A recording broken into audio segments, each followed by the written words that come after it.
The Watch Dogs series has always been a bunch of great ideas that never fully got flushed out and never fully got off the ground, always failing to reach its true potential. The series started off on the wrong foot and never truly recovered from that negative reputation. I want to talk about the first Watch Dogs game because it's truly an underrated gem and should have been the start of something excellent. I played the original Watch Dogs on launch and absolutely loved it. It's not a perfect game and it was marred in controversy at launch, but I've always felt that it's a great game at its core. I do think that this game's reception has improved a lot with the benefit of time. It came out in 2014 to a rough reception because Ubisoft basically falsely advertised the game. At E3 2012, Ubisoft showed off the game with far better graphics and performance than it would eventually launch with. Now, Ubisoft wasn't the only company that did this. Most companies showed off ideal versions of their games or showed it off on,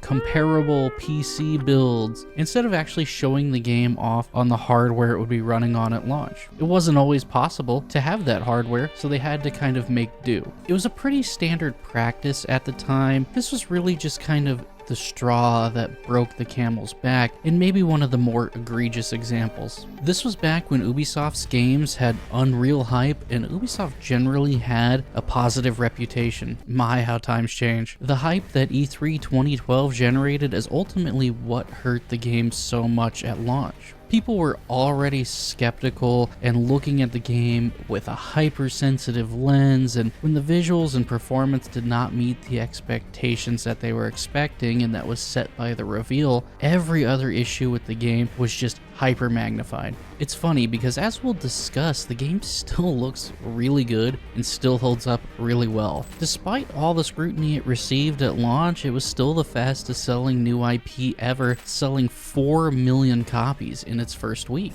It's clear that this is a game that was heavily influenced by Grand Theft Auto, but it's not a GTA clone, still maintaining its own unique identity. The hacking element dynamically affecting the world around you with the city being your sandbox is just so cool as a concept. It's a premise that showed boundless potential, again, not necessarily being fully fleshed out. It's interesting that the first game in the series remains the best in the series to this day. Its tone, settings, and characters are much better than Watch Dogs 2, and Watch Dogs Legion was just a joke. Aiden Pierce is also an extremely underrated protagonist, and the game's darker tone is what makes it so appealing. This game just came out when Ubisoft told much better stories in their games. Nowadays, Ubisoft is too afraid to offend anyone, and it really shows in their writing. I make no bones about it. I don't like Ubisoft now and think that they deserve all the mockery in the world, but there was a time when they made some great games, and this game is no exception. How good is it though? Is it a masterpiece? I want to talk about everything the game has to offer in an effort to answer that very question. What's going on, guys? It's your boy Drinker here, and today we are reviewing Watch Dogs 1, the very first game in the Watch Dogs series. Really quickly, guys, before the video begins, please be sure to leave a like if you enjoy the video, subscribe, turn on post notifications, all of the things the algorithm likes. I hate reminding you, but I kind of have to because it really actually does help the channel grow a ton. Consider becoming a channel member or joining my locals if you wish to support me further. I have been pumping out a little more content lately and really hope to continue that trend. Comment down below letting me know what you think of the video or what other types of videos that you want to see from me in the future. But let's go ahead and jump right back into the video.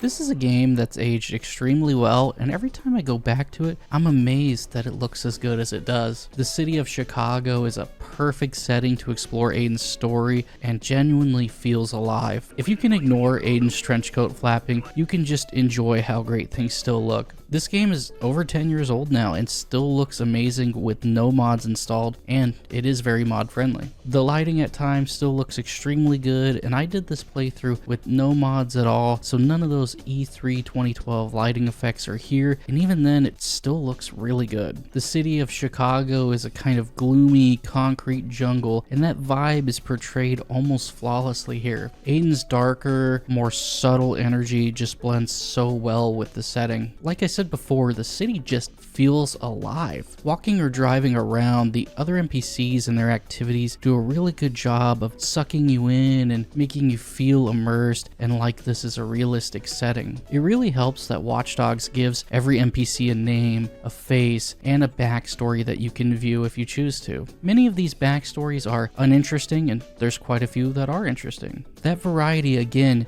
just adds to that lifelike feeling that the game provides you with. Everybody has a secret, and now you're privy to those intimate secrets regardless of how interesting you find them. The people will react to your actions, from carrying a weapon to shooting to driving too fast near them. They react far better than NPCs in modern day Ubisoft games. Again, it's not perfect, but the game does a very good job of making you feel like the setting is real and not just a caricature of a city. I love games that can get you immersed in their worlds, and this game does that in spades. It's great to go into a game and to be happy even before you start enjoying the story or the gameplay mechanics, because you're just enjoying the world that much.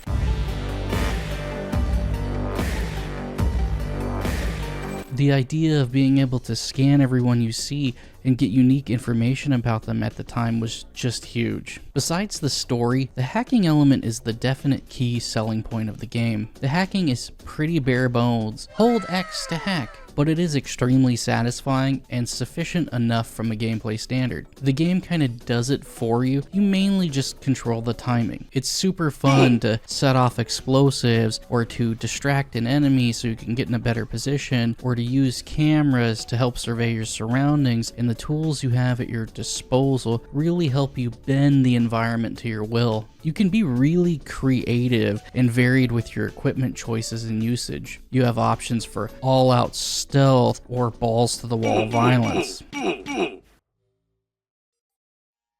You don't really have to hack in all of the game, but it's clear that this is typically your best avenue for success. I personally love taking out all of the enemies before they can ever even find me. A lot of the hacking visuals are definitely made for TV hacking, a lot more flash and full of tropes, and not really anything like actual hacking, but to me, that's kind of what's fun about it. Again, press X to hack isn't necessarily the most creative or accurate hacking system, but when you combine your tools and get through an area with ease, it's just so satisfying. The rest of the gameplay as well is just fun. There's a ton of weapons that you can use. The gunplay, like the hacking, is definitely a little basic, but still feels satisfying, especially the silence pistol.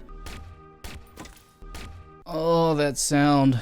Nut. This game is definitely made to be played with a controller and controller aim assist. It just feels wrong to try it on mouse and key, and controller is my preferred input anyway. You can also perform takedowns with Aiden's collapsible baton, which are just sick as fuck. I do see a lot of people saying that the driving in Watch Dogs is bad, and a few that say it's great. To me, it was fine. This isn't a realistic racing sim, but I don't struggle to control the car, and the physics were intuitive enough that I didn't struggle to drive how I wanted to. There is an honor system in the game, but it generally feels pretty pointless, and I honestly forget it's there when I'm playing. You basically get encouraged to not murder random civilians, but as long as you're not going out of your way to kill innocent people, you'll basically keep a decently high reputation level without even trying. Outside of the main story, the city does have a ton of side activities that you can do. Activities ranging from illegal poker, to chess scenarios, to stopping random crimes, to retrieving vehicles, to solving murders, to investigating the sex trafficking ring that you uncovered. There's no shortage of things to do, like a lot of Ubisoft games. Most of these activities are actually pretty entertaining, unlike side content in most Ubisoft games. Now, normally I don't do a lot of these side activities because my main focus when replaying Watch Dogs is just experiencing the story.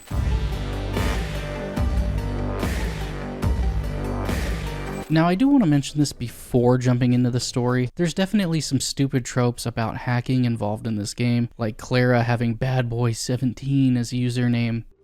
Bad Boy 17. She's a serious hacker, not a 10-year-old squeaker about to call you the N-word on Xbox Live. I know she's supposed to be using it ironically, but it's still a little too on the nose. The opening to Watch Dogs is incredible. Causing an entire stadium blackout to escape the cops really encapsulates everything that Watch Dogs is about. Aiden's story is dark and tragic and captures themes of grief, guilt, and revenge. There's a great family dynamic between Aiden, his sister Nikki, and his nephew Jackson. And this is really where the name Watch Dogs comes in. Not only is it a reference to who watches, the watchers, and a warning about technology and who is in control of this mass surveillance, but Aiden himself is the watchdog of his family, having cameras in their home without their knowledge and monitoring their communications. He will protect and defend his family regardless of whether or not they want him to. Aiden Pierce is definitely the Chud incel protagonist. My fellow Chuds unite. We love Aiden. He's a stoic, gruff, and introspective protagonist, and people often mistake this for a lack of charisma, but when Aiden is motivated towards a goal, he can achieve that goal with conversation as well as with hacks and violence. Aiden actually has similar character traits to Batman. He's deeply fucked up, does bad things, and is driven by trauma from the death of his niece Lena, but he will do anything to try to prevent bad things from happening to others, to the point where he became the vigilante of Chicago known as the Fox. Just because he's not extremely extroverted doesn't mean he doesn't have a good personality.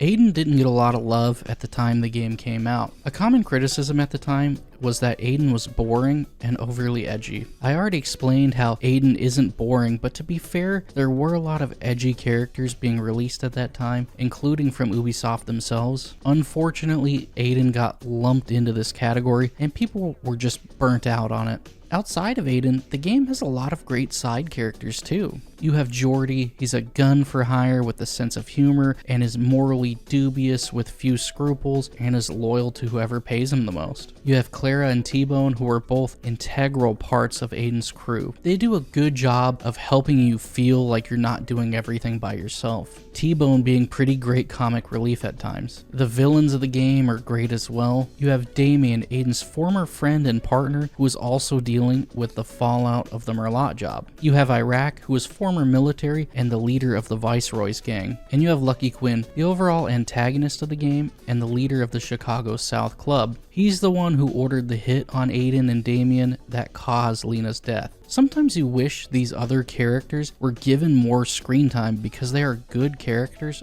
that play off of Aiden well. The story overall is very solid and easily consumed despite its dark nature, and does the main goal of motivating you to play the game. And that's where the gameplay and the story both mesh together extremely well. It can be a bit dragged out at times and bounce from plot point to different plot point, but overall it is entertaining and keeps you engaged while playing the game. It's definitely by far the best story in the series. With the benefit of hindsight, I think the series would have just been better off continuing with Aiden's story. I've played Watch Dogs 2 and Watch Dogs Legion, and Aiden is definitely the better character with the better story to tell.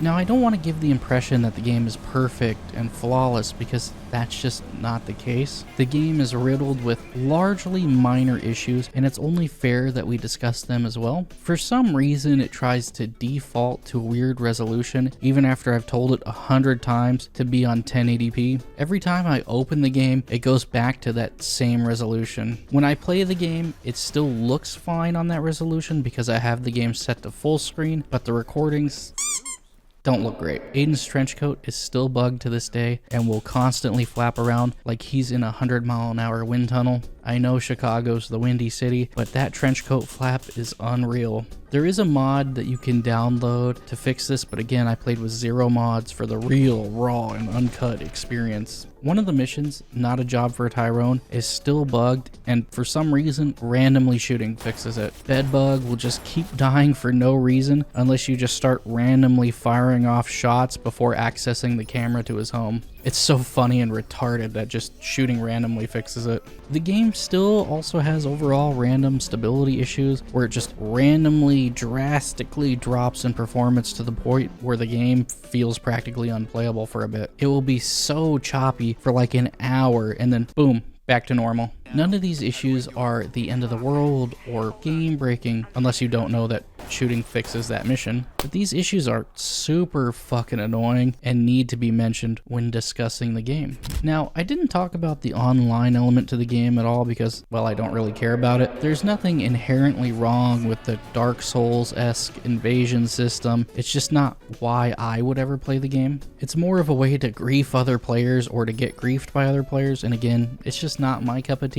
Watch Dogs is generally focused on a darker tone and subtlety that unfortunately gets lost in the other games in the series, which to me is why this is the standout title. The other games don't really take themselves seriously, so it makes me wonder why I should take them seriously. Everything that was compelling to me about Watch Dogs was removed in the subsequent games. The series has basically died because it's lost its identity that was set in this game. Like I said, this game's not perfect, but it's a damn great game. Is it a masterpiece? Even with the issues, I'm tempted to say yes. Without mods, it gets as close to that line without actually crossing it, in my opinion. Anyways, guys, if you enjoyed the video, please be sure to leave a like, subscribe, turn on post notifications, all of that shit the algorithm likes. Like I said before, just helps the channel grow a ton. Consider checking out my locals or becoming a channel member if you wish to support me more. Follow my Twitter or X, whatever you want to call it, because that's where I post my really spicy takes. But as always, guys, this has been your boy Drinker, and I'm out of here. Peace.